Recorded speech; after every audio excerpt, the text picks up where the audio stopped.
And I remember my father getting up from 6 feet away, like 2 rows away, picks me up and takes me to look over the shoulders of the engineers. And that made a huge impact on me. I mean, one of the first things I was saying was the fat train. I called it the fat train. The turbo is actually fatter than most trains. It's 11 feet wide, but more than that, because it's so low slung, it just looks fatter, right? So I called it the fat train, and it was my favorite train. And so those trips to Montreal and back essentially chose the direction of my life. I didn't choose it, it chose it for me. Did your childhood obsession with the turbo kind of fuel your interest to produce it on the mass market when you founded Rapido Trains?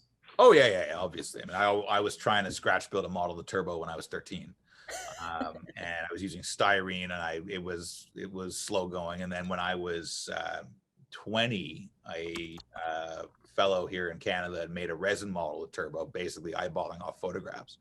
I was the only person that ever completed one. I mean, everything was wrong about this train. Everything was wrong about this train. It was very early days of resin. So the guys at George's Trains in Toronto used to joke that my model of the turbo was more squadron green putty than it was resin, because I had to keep on filling everything and sanding and fixing the shape and all that stuff. It was in 2002. I was living in England, and I was actually doing a doctoral degree in history of art. And I was miserable because that's not what I wanted to be doing. I found myself down that career path, but I really wanted to have a career, something to do with model trains. I said, you know what? No one's going to bring out Canadian models if I don't do it. I had no job, I had no money, and I had no degree. So at that point, it was a question of why not? Let's give this a shot. Our first 2 models were a coach and a sleeping car in HO. But I remember that when I was doing the measurements for those cars, I had some drawings, but I actually spent a lot of time underneath the cars measuring with a measuring tape and a camera and a little mini cassette player recording all the measurements. And I remember one point I got my head stuck between some equipment underneath the train, and there's a poop chute. These things just dump their poop on the track, right? There's a poop chute right above my head. I'm stuck under a train car in the winter in a field with a poop chute above my head. And I said, this is the life. Like, this is what I want to be doing. I do this out of passion. And in the model train side of things, all of my employees, except for the 3 admin people, is a model railroader, right? All the employees are model railroaders.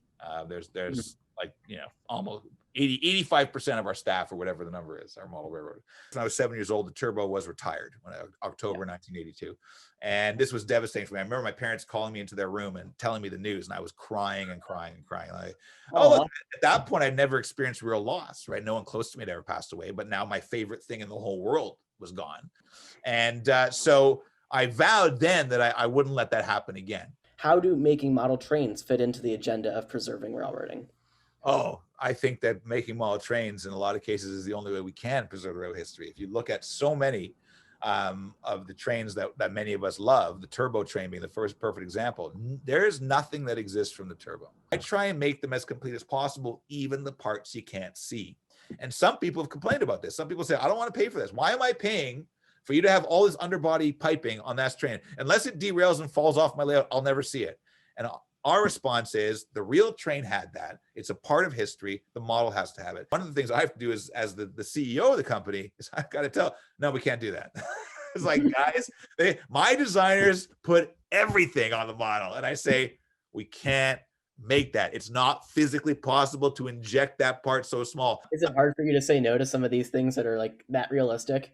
Yes, sometimes it's hard, but I also recognize that if I don't say no to some of them, we will run out of money. Before, when I was building the full-size train in my basement, that's where I bought a car from them, from there, that was on that location, and that we took apart for the train I built in the basement. You know about the train in the basement, right? No. Oh, I built a full-size Via Rail coach in my basement. This took me 4.5 years to build. There's the vestibule. There aren't actually trucks under this thing, are there? Oh, no. It's a high platform. Here's the coach. Dude. How it looks from there. I thought you knew about this.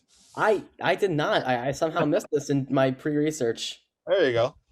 Wow.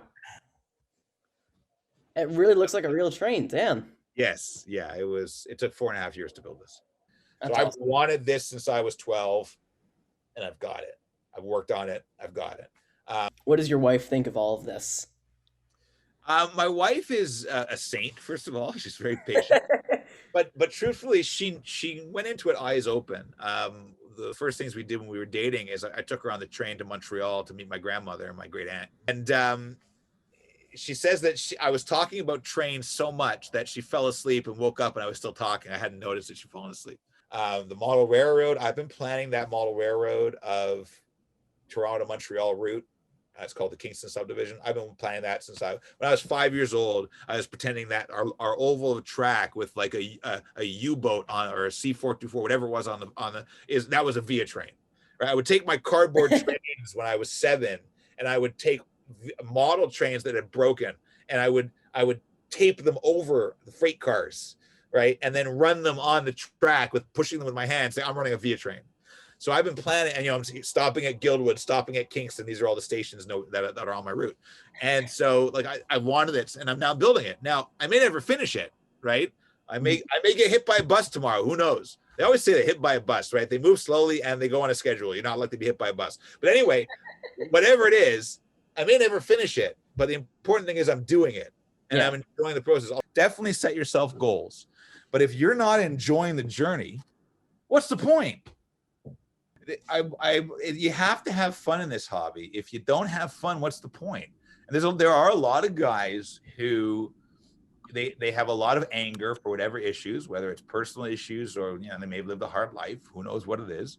But they've got a lot of anger, and the hobby is supposed to bleed off that anger. But a lot of people they bring in their anger from whatever is day-to-day job, hard work job, whatever, and they don't drop it. They have it when they're in their hobby.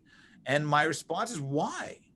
Right? This is supposed to be your way to take that anger and take that frustration, take that anxiety, and just put it over here.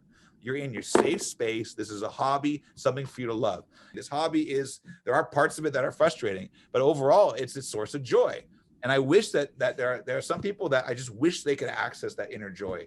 There's nothing to be embarrassed about, something that you love, no matter what it is. Totally serious. Totally serious. Never be embarrassed about that. And if someone makes fun of you, say, I love it. That's me. So there you go. Like it's, you gotta embrace the things that make you.